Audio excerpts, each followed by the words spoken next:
ಹರಿ ಓಂ ನಮಸ್ಕಾರಂ. ಅಗ್ನಿಯ ಅನಾಹುತಗಳು ಜುಲೈ 28ರ ಒಳಗಾಗಿ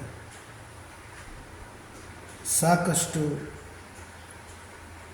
ಅಗ್ನಿಯ ಅನಾಹುತಗಳು ನಡೆಯುವಂಥ ಸಾಧ್ಯತೆ ಇದೆ. ಅದರಲ್ಲೂ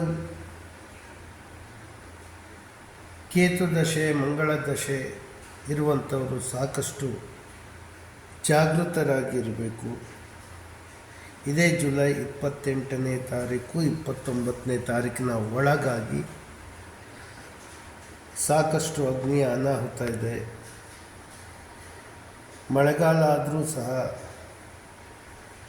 ಘಟನೆಗಳು ನಡೆಯುವ ಸಂಭವ ಇದೆ. ಆದಷ್ಟು ಯಾರ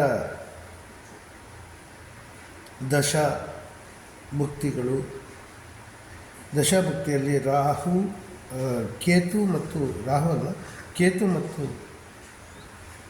ಮಂಗಳ ಇರ್ತಾರೋ ಅವರೆಲ್ಲರೂ ಆದಷ್ಟು ಜಾಗೃತರಾಗಿದ್ದು ಗಣಪತಿ ಹಾಗೆ ಮೃತ್ಯುಂಜಯ ಜಪಗಳು ಮತ್ತು ಸೂರ್ಯನ ಜಪಗಳನ್ನು ಮಾಡೋದು ಒಳಿತು. ಹರಿ ಓಂ ನಮಸ್ಕಾರಂ.